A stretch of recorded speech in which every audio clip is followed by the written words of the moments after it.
ಪುನೀತ್ ರಾಜ್ಕುಮಾರ್ ಅವ್ರಿಗೆ ಡೈಲಾಗ್ ಬರ್ತಿದ್ದು favourite dialogue ಯಾವುದು? No B P be happy. ಅದು ನಿಮ್ದು ಈಗಲೂ ಕೆಲವೊಂದು ಫ್ರೆಂಡ್ಸ್ಗಳು ಕೂತಾಗ ಮಾತಾಡಿ ತಲೆ ಕೆಡಿಸ್ಕೊಡು ಬಾರ ಆ ರೀತಿ.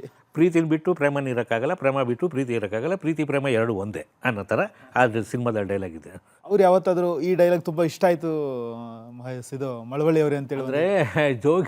ಜೋಗಿ ರಿಲೀಸ್ ಆಯ್ತಲ್ಲ, ಅಲ್ಲಿ ಅಮ್ಮ ಮಗ ಕುಣಿತಾರಲ್ಲ, ಮಗ ಕುಣಿಯೋವಾಗ ಒಂದು ನನ್ನದೇ ಆದಂಥ ಅನ್ನೋಕ್ಕಿಂತ ನಮ್ಮೂರ ಕಡೆದನ್ನ ಡೈಲಾಗ್ ಬರ್ಸಿ ಇದು ಮಾಡಿದ್ನಲ್ಲ, ಕರಡಿ ಕರೆಸಿ ಕಬ್ಬು ಕರೆಸ್ತೀನಿ ಬಾರೋ, ಆನೆ ಕರೆಸಿ ಕರಡಿ ಕರೆಸಿ ಅಲ್ಸ್ಕೊಡಿಸ್ತೀನಿ ಬಾರೋ, ಆನೆ ಕರೆಸಿ ಕಬ್ಬು ಕೊರಿಸ್ತೀನಿ ಕರ್ಗಿಳಿದು ಬಾರೋ, ಕರಿಯ ಮಾದೇಶ ಅಂತ ಹಾಕಿದ್ದೆ.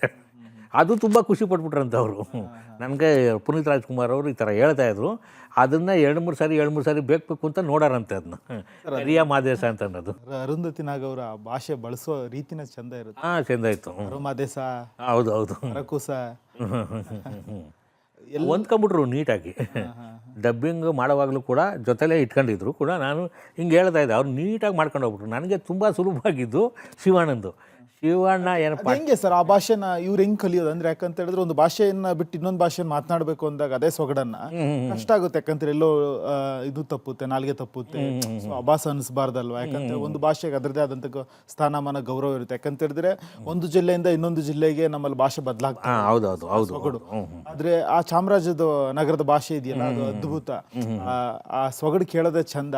ಅದನ್ನ ಅವರು ಶಿವರಾಜ್ ಕುಮಾರ್ ಅವ್ರು ಹೇಳುವಾಗ ಹೆಂಗಿತ್ತು? ಶಿವರಾಜ್ ಕುಮಾರ್ ಅವ್ರಿಗೆ ಹೇಳುವಾಗ, ಅಣ್ಣ ಟೋಟಲ್ ಇದು ನಗರದ ಭಾಷೆ ಇದೆಯಲ್ಲಣ್ಣ, ಓಡ ನಾವು ರಾಜಗಳಿದ್ದಾಗ ನಾವು ಸಿಂಗಾನೂರಿಗೆ ಹೋಗ್ತಾ ಇದ್ದದ್ದು, ಗಾಜನೂರಿಗೆ ಹೋಗ್ತಾ ಇದ್ದದ್ದು, ಅದೆಲ್ಲ ನಮಗೆಲ್ಲ ಮಾತಾಡೋಕ್ಕೆ ಗೊತ್ತು ಅಂತಂತಾರೆ. ಅದೊಂದು ಪ್ಲಸ್ ಪಾಯಿಂಟ್ ಆಯ್ತು ನನಗೆ. ಅವರು ಸುಲಲಿತವಾಗಿ ಮಾತಾಡೋದು. ಯಾಕಂತಂದರೆ ಇವಾಗಲೂ ಕೂಡ ಅಣ್ಣವರು ಕೂಡ ಮನೇಲಿದ್ದರೆ ಇದೇ ಭಾಷೆ ಮಾತಾಡೋದು ಮನೇಲಿ. ಇದಾಕಯ್ಯೋ ಬಯ್ಯೋ ಕುದ್ಕಯ್ಯೋ ಇದಾ ಕೂಡ ಕುಸಾಯ್ ಉಂಡಯ್ಯ ಅಂತಂದ್ಬಿಟ್ಟು ಎಲ್ಲ ಹಿಂಗೆ ಕೇಳೋದು. ಇದಕ್ಕೆ ನಾನು ಕೇಳ್ಪಟ್ಟಿದ್ದೆ, ನಾನು ಕೂಡ ಅದೇ ಥರ ಮಾತಾಡ್ತಿದ್ರು ಅಲ್ಲಿ ರಾಜ್ಕುಮಾರ್ ಅವರು ಮನೇಲಿ. ಇತ್ತೀಚೆಗೆ ನೀವು ಹೇಳ್ದಂಗೆ ಡಬಲ್ ಮೀನಿಂಗ್ ಹಾವಳಿ ಹೆಚ್ಚು.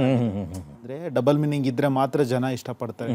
ಯಾಕಂತ ಹೇಳಿದ್ರೆ ಈ ಹಿಂದೆ ಏನಾದರೂ ಒಂದು ಡೈಲಾಗ್ಗಳಿದ್ರೆ ಸಂದೇಶಗಳು ಇರ್ತಾ ಇತ್ತು. ಹೌದು. ನೀವು ಕೂಡ ಸಿನಿಮಾದಲ್ಲಿ ಬರೆದಂಥ ಎಷ್ಟೋ ಡೈಲಾಗ್ಗಳು ಸಂದೇಶ ಆಗಿ ಹೊರಹೊಮ್ಮಿದೆ. ಹೌದು.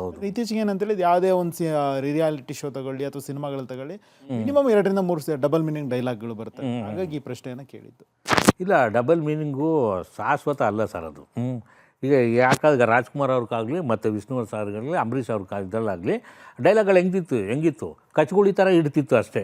ಡಬಲ್ ಮೀನಿಂಗ್ ಅನ್ನೋದೇ ಇರ್ತಿರ್ಲಿಲ್ಲ ಅಲ್ಲಿ. ಈಗೇನು ಅಂತಂದರೆ ಬರ್ತಕ್ಕಂಥ ಆರ್ಟಿಸ್ಟ್ಗಳು ಕೂಡ ಹಂಗೆ ಡಬಲ್ ಮೀನಿಂಗ್ ಕೇಳ್ತಾರೆ.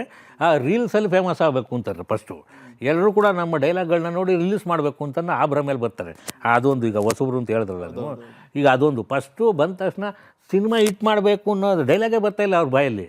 ಏನು ಅಂತಂದ್ರೆ ಸರ್ ಎಲ್ಲರ ಬಾಯಲ್ಲೂ ರೀಲ್ಸಲ್ಲಿ ಮಾತಾಡ್ಬೇಕು ಸರ್, ಆ ಥರ ಇರಬೇಕು ಅಂತಂತಾರೆ. ಡಬಲ್ ಮೀನಿಂಗ್ ಬೇಕು ಅಂತಂತ ನಾನು ಹೇಳೋದು. ಒಳ್ಳೇದಾಗಲಿ, ನಿಮಗಿನ್ನೂ ಹಲವಾರು ಸಿನಿಮಾಗಳಿಗೆ ಡೈಲಾಗ್ ಬರೀರಿ. Thank you sir. ರಂಗದಲ್ಲಿ ನಿಮ್ಮದೇ ಆದಂಥ ಮತ್ತಷ್ಟು ಜಾಗವನ್ನು ಪಡೀರಿ, ಜನರನ್ನು ರಂಜಿಸಿ ಅಂತ ನಾವು ಕೂಡ ಹಾರೈಸ್ತೀವಿ.